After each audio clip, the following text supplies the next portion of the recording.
திருச்சிற்றம்பலம். தென்னாடுடைய சிவனை போற்றி, எந்நாட்டவருக்கும் இறைவா போற்றி. அனைவருக்கும் வணக்கம். சிம்ம ராசிக்குண்டான ஏப்ரல் மாத பலன்களை பத்தி பார்க்கலாம். சிம்ம ராசியின் அதிபதி சூரியன் இப்போ ராசிக்கு 8ஆம் வீட்டுல இருக்கார். எப்பவுமே ராசி அதிபதி மறைந்தால் கொஞ்சம் கவனமா இருக்கணும். அது 13ஆம் தேதி வரைக்கும் சூரியன் அங்கதான் இருக்க போகிறார். 13ஆம் தேதிக்கு மேல உங்களுக்கு 9ஆம் வீட்டுக்கு வருகிறார். அப்போ 8இல் மறையும் போது சில அவமானங்கள், மனக்கசப்புகள் 13ஆம் தேதி வரைக்கும் இது நடக்கும். அது மாற்றமே கிடையாது. கொஞ்சம் பண இழப்புகள், பணம் எல்லாரும் எதிர்பார்த்து இந்த பணம் வரல, இப்படிங்கிற நிறைய விஷயங்கள் நம்ம சொன்னாலும் கூட 13ஆம் தேதிக்கு மேல இந்த சூரியன் அப்படின்னு சொல்லக்கூடியவர் 9ஆம் இடம்னு சொல்லக்கூடிய பாகிஸ்தானத்துக்கு வருகிறார். அப்போ சூரியன் 9க்கு வரும்பொழுது கண்டிப்பாக உங்களுடைய எதிர்பார்ப்புகள் பூர்த்தியாகும்.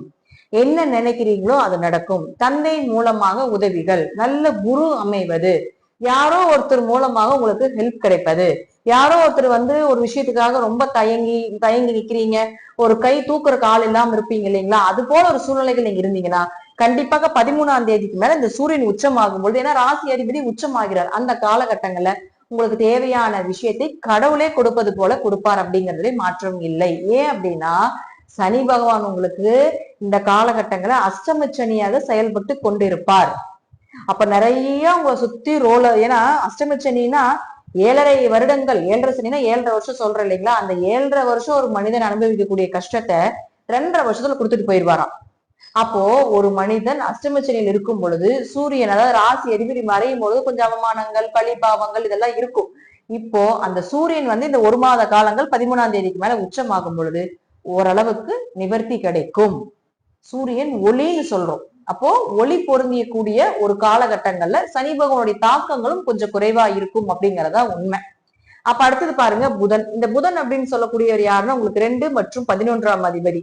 லாபம், பணம், சேமிப்பு, குடும்பம், வாக்கு, பணம் கொடுக்கல் வாங்கல், இது எல்லாத்தையுமே புதன் தான் கொடுக்க போகிறார். அப்ப புதன் அப்படின்னு சொல்லக்கூடிய ராசிக்கு அவரும் போய் 8ல இருக்கார். அப்போ கொஞ்சம் கவனமா இருங்க. புதன் அங்க நீசம் தான் பெறப்போகிறார். அந்த மாதம் முழுவதும் அங்க 8ஆம் இடத்துல நீசமாகிறார். அப்ப சிம்மத்தை பொறுத்த வரைக்கும் பாத்தீங்கன்னா 8ஆம் இடத்தில் 5 கிரக கூட்டு சேர்க்கை. 8ல அதிக கிரகங்கள் இருப்பது ஒரு வகையான நன்மைகளாக இருந்தாலும் ஒரு வகையான தீமைகளை கொடுத்துரும்.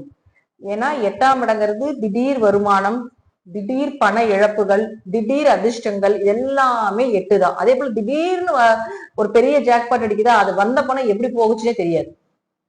இதெல்லாமே 8ஆம் இடம் தான். அப்ப 8ஆம் இடம் அப்படிங்கிறது ஒரு மனிதனுடைய வாழ்க்கையில அதீத கிரக கூட்டு சேர்க்கை இருந்தா ரொம்ப மனக்குழப்பங்கள் ஜாஸ்தி ஆயிடும். நம்ம சுத்தி எதிரிகளுடைய தொல்லைகள் ரொம்ப ஜாஸ்தி ஆயிடும். யாரை நம்புறது, யாரை நம்ப வேண்டாம், அடுத்தது என்ன பண்றது, நம்ம கூட இருக்கவன் எப்ப நம்ம முதுகுல குத்துவான், இப்படிங்கிறது எல்லா எண்ணங்களும் இப்பெல்லாம் தோணும். அது வேற அஷ்டம சனியோட நிக்குதப்ப. அப்ப கொஞ்சம் கவனமா இருக்கணும். காசு பணம் கொடுக்கல் வாங்கல. ஏன்னா புதன் அங்கதான் நிக்கிறார், அடுத்து சுக்கிரன் அங்கதான் நிக்கிறார், எல்லா கிரகங்களும் அங்க போயிடுச்சு உங்களுக்கு. அப்ப காசு பணம் கொடுக்கல் வாங்கல, வீட்டுல பேச்சுல, அதே போல பாத்தீங்கன்னா உங்களுக்கு குடும்ப ரீதியாக யாரோ ஒருத்தர் பணம் கொடுக்குறீங்க, வாங்குறீங்க, சொத்தை இழக்க வேண்டியது ஒரு சூழ்நிலைகள் வர்றதுக்கு உண்டான வாய்ப்பு, இது எல்லாமே இந்த கூட்டுக்கிறது. ஏன்னா 8ஆம் இடங்கள் சொத்து இழப்பும் 8ஆம் இடம் தான். அப்ப அதெல்லாமே பண்ணிட்டு போயிடும். கவனமா இருக்கணும் சொத்து விஷயத்துல. இந்த ஒரு மாதங்கள் அமைதியா இருக்கிறது சிறப்பு. புதன் எப்போ மேஷத்துக்கு வராரோ அப்பதான் உங்களுக்கு பணம் வரும். அது வரைக்கும் கொஞ்சம் பொறுமைதான். அடுத்தது பாருங்க சுக்கிரன். இந்த சுக்கிரனை பொறுத்த வரைக்கும் பாத்துட்டீங்கன்னா தொழில், உங்களுடைய காரியங்கள், உங்களுடைய எல்லா ஒரு விஷயம் நடக்கணும் அப்படின்னா அதுக்கு சுக்கிரன் இல்லாம உங்களுக்கு நடக்காது. அப்ப சுக்கிரன் உச்சமா தான் இருக்காரு 8ஆம் வீட்டுல. ஆனா எப்படி உச்சமா இருக்காருன்னா வக்கரமாகி உச்சமாகிறார். அப்போ ஒரு உச்ச கிரகம் வக்ர நிலையை அடையும் பொழுது நீசத்தன்மையை அடைந்தே தீரும். அப்ப இந்த சுக்கிரன் உச்சமாயும் பலன் இல்லாம தான் இருக்குது. அப்ப எப்ப உங்களுக்கு அந்த பலனை கொடுக்கும்னா வக்ர நிவர்த்தி 13ஆம் தேதி ஆகுது. அப்ப அந்த வக்ர நிவர்த்திக்கு பின்புதான் உங்களுக்கு இந்த உச்சத்துக்குண்டான பலன் கிடைக்கும். 8ஆம் இடத்துல உச்சமானாலும் அவர் உங்களுக்கு 10 கூடையவர். ஏதாவது ஒரு வழியில தொழிலோ, தொழில் ரீதியாக ஒரு வளர்ச்சியோ அல்லது சாதாரணமா இருக்கிற ஒரு தொழிலாவது நடந்துட்டு இருக்கும். அப்ப 13ஆம் தேதிக்கு மேல நீங்க தொழில் ரீதியான எல்லா ப்ராசஸும் ஸ்டார்ட் பண்ணணும். அப்ப உங்களுடைய காரியங்கள் எல்லாமே எப்ப நடக்கும், நீங்க நினைச்சது எப்ப நடக்க போகுது அப்படின்னா 13ஆம் தேதிக்கு மேலதான் நடக்கும். அது வரைக்கும் கொஞ்சம் பொறுமையாக இருக்குது தொழில் ரீதியாக அப்படிங்கிறது கொஞ்சம் கவனம்.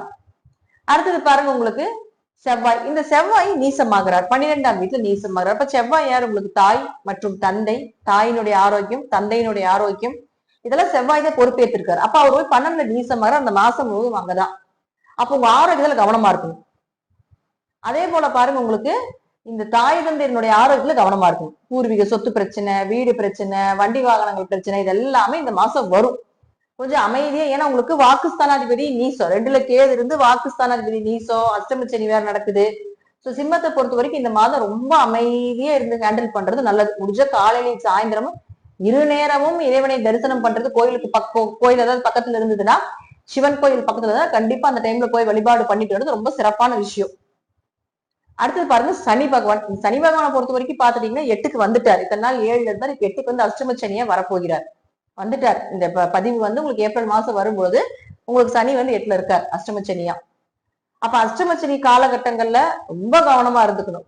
ஒன்னா காசு பணம் நிறைய வருது உங்களுக்கு அஷ்டம சனியில விபரீதமா வருது அப்படின்னா, அது அப்படியே வந்தது அப்படியே ஹாஸ்பிட்டல் செலவுக்கு போயிடும், அல்லது தேவை அப்படியே மறைஞ்சு போயிடும். காசு வரல பணம் வரல அப்படின்னா நல்லதுன்னு நினைச்சுக்கோங்க.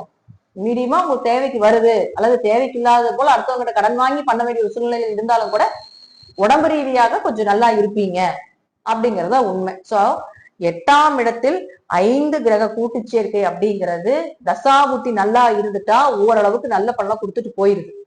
தசாபுத்தி ஜாதத்துல சரியில்லாம இருந்தால் அஷ்டமச்சனியும் நடக்கும் பொழுது அமைதியை மட்டும் கடைபிடித்து இறை வழிபாட ரொம்ப அதீத தீவிரமா செய்தால் மட்டுமே ஓரளவு தப்பிக்க முடியும் அப்படிங்கறத முற்றிலும் உண்மை. நெகட்டிவா கிடையாது, எச்சரிக்கை பதிவாக எடுத்துக்கொள்ள வேண்டும் அப்படிங்கறத உண்மை.